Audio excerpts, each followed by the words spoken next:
전공하는 사람으로서는 굉장히 걱정스러울 정도로 깊이 들어가는 건 이해는 충분히 됩니다. 방위산업의 관점에서 볼 때는 지금이 가장 좋은 시기이고 나토는 우리 가장 훌륭한 시장이고 그러면 결합을 찬스인 거죠. 예, 찬스인데 결합을 시켜야 되는 건 분명한데 문제는 이 방위산업의 특성이에요. 이건 반도체 파는 거하고 다르거든요. 그렇죠. 이거는 무기를 파는 거고 무기는 맨날 적이 있단 말입니다. 특히 나토의 무기를 파는 것은 지금 러시아하고 전쟁 중이고요.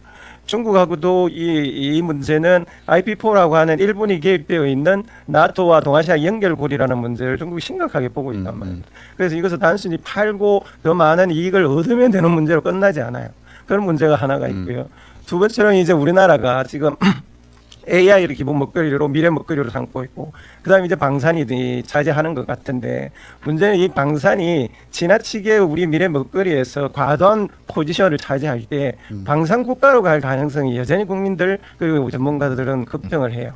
전쟁으로 먹고 사는 나라 이미지. 전쟁으로 미국이나 러시아와 같은 전쟁으로 먹고 사는 게 그래서 우리 외교부가 직감하고 있는 것보다는 중국과 러시아의 걱정이 상당히 크고 훨씬 날카로워져 있습니다. 한국을 몽골이 그렇게 반가워하는 이유가 있습니다. 사실은 몽골은 지금 살아나갈 수 있는 유일한 길이 한국입니다. 앞으로 몽골의 미래에 있어서 균형 있게 사실은 외교를 합니다. 그런데 실질적으로 몽골이 앞으로 살아나가기 위해서는 한국이 가장 믿을만하고 또 자신들의 앞날의 미래와 가장 유사한 길을 걸어왔고 사심없이 몽골을 꾸준히 도와줄 수 있는 거의 유일이죠. 일본이 10년 전에 몽골과 EPA 협정을 맺었어요.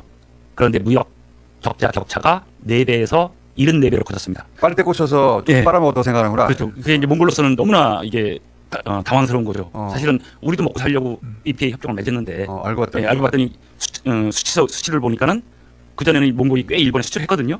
그런데 그 수출이 더 줄어들고 오히려 일본으로부터의 수입이 급격하게 증가하는 그래서 격차가 4배에서 74배로 확 늘어난 100년 전에도 사실은 몽골을 동몽골을 침략을 했었고요. 일본 관동군이 이미 우리를 침략해봤던 나라고 우리가 전쟁을 했던 나라고 뭐 한국에 대한 이미지는 가장 좋죠. 몽골의 제2 국립암센터 암센터? 를 지어주는 겁니다. 그게 왜 몽골 사람들한테 중요합니까? 몽골인들의 건강이 사실은 유목민이었기 때문에 지금도 이제 그러한 영향이 있고 고기를 주로 육식을 하기 때문에 또 건강을 잘 돌볼 여유가 없어요. 가난하기 때문에 일반 서민들은. 그런데 몽골의 많은 사람들이 이제 한국으로 암 치료를 하러 옵니다. 그런데 이제 돈이 많이 들죠. 그러니까 일반 서민들은 엄두를 못 내요. 그래서 몽골에 이제 암센터를 지어주면 일반 서민들이 저렴하게 또 한국의 의료기술은 뭐 아시다시피 세계 최고. 그런 게 몽골한테 어필하는 거군요. 그렇죠. 첫 번째가 그거예요. 예를 들어서 마음을 사는 거죠. 경제 협력도 있고 경제 협력을 하면 한국 사람들은 자기들 혼자 먹지는 않는다. 우리도 같이 동반 성장할 수 있다라는 믿음이 있어요. 제2 행정도시 건설 카라코름이 할 겁니다. 근데 카라코름이 몽골의 중심이에요, 사실은. 그리고 카라코름이 역사적으로 옛날 몽골 제국의 수도예요. 여기에 한국의 도움이 절대적으로 필요한 거죠. 그래서 이제 카라코름이라고 하는 도시가 뭐 울란바토르에서 서남 쪽으로 한 350km 떨어져 있는데 여기도 또 이제 길을 깔아줄 수가 있죠.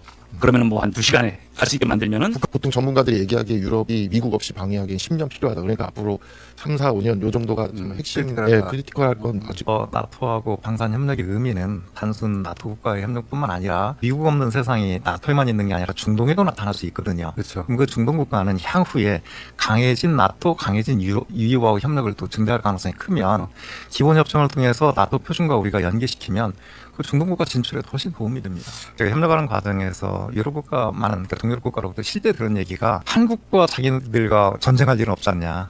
단기간 내 방산마저도 최선진국이 된 이 나라에 축적된 단기간의 노하우. 이건 정말 탐나는 겁니다. 트럼프가 군함 열 때 미국이 우리한테 군함을 만들어 달라고 할 형편이에요. 미국이 2차 세계대전 직후에 미국의 조선소가 약 440여 개 있었습니다. 그런데 지금은 가동되는 조선소는 10여 개입니다. 함정 자체, 전투 함정 자체를 건조할 수 있는 조선소는 5개 미만입니다. 중국과 조선업의 능력의 차이가 220배 정도 차이. 함정의 대수가 그 정도 밀립니다, 중국한테. 전투 함정 개개의 능력 비교하면 중국이 따라오지는 못하죠. 아무리 좋은 함정도 노후화되면 그 성능이나 능력이 떨어질 수밖에 없지 않습니까? 수주 물량 자체가 막대합니다. 향후 30년간 투자될 액수대로만 투자된다면 1년에 약 400억 불 정도 물량이 나오게 돼 있는 구조입니다. 24년, 25년 연평균 민수까지 전체 포함한 조선업의 수주액이 약 360억 불. 그거에 더 큰 물량이 미국의 함정 방산 조선에서 나온다. 함정이라고 하는 것은 복합무기 체계에서 거기에 들어가는 다양한 형태의 센서와 다양한 형태의 무장들이 들어가고 작동하는 것이 들어가는데 그 첨단 기술은 일반 민간 민수 조선 발전에도 영향이 있을 겁니다. 미국의 함정 건조 관련해서 설계 능력은 세계 최고입니다. 지금도. 다만 제작 능력이 떨어지는데요. 협업하게 되면 설계 건조도 같이 협업하게 될 거고 우리의 전투 함정 건조 최첨단 전투 함정 건조 능력도 커질 거다. 어떻게 하다 보니까 다른 나라는 다 없어지고 우리만 남은 것 같아요. 산업과 관련해서 특히 다른 분야보다도 방산과 관련해서는 정책 이루어서는 잘 유지했고 딱 한 번 예외가 윤석열 정부 때 R&D 예산 깎은 거 그것만 예외였고 나머지는 참 유지를 잘 해왔습니다. 트럼프 대통령하고 약 짧은 미팅이지만 10분 정도 만찬 직전이나 그 과정에서 신조 건조 협력 가능성도 논의가 됐다고 하는 점.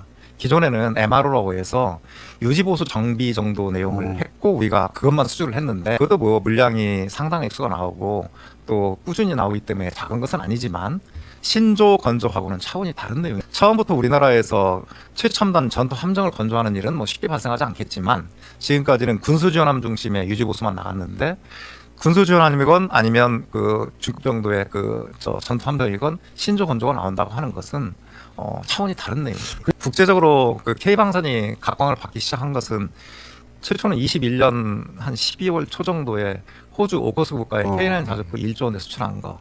그리고 그해 말에 12월 말쯤에 21년 12월 말에 UAE 아랍에미리트에 4조 원대 천공2를 수출하는 거. 이집트에 K9 자주포 수출하는 데 이어서 22년 중반기에 폴란드에 대형 계약이 이루어진 거. 러우 전쟁이 일어나면서 나토에 있는 국가들이 위기의식을 느꼈고 트럼프 1기 때도 증상이 나타났습니다만 작년 1월 한 20일쯤 트럼프가 집권하면서 2기가 들어서면서 미국 없는 세계를 고민해야 하는 시점을 확실히 드러내고 있고 나토도 미국 빼겠다는 얘기가 막 나오니 그러면 러시아의 위협이나 이런 부분은 살아있는 상태에서 스스로 방위를 해야 하는 그런 환경으로 조성되니까 독일, 프랑스, 이태리, 스페인 등 기존의 방산 강국들이 나토 미국에 의존하다가 재건을 시작했습니다. 막대한 예산을 투입해서 그 재건이 실효성을 발휘하기 위해서는 3 내지 최소 5년 걸립니다. 자국의 부족한 부분을 먼저 메꿔야 되거든요. 그렇게 한 5년 정도 걸린다고 보면 작년 올해 들어가고 향후 3년간은 우리한테 기회가 있는데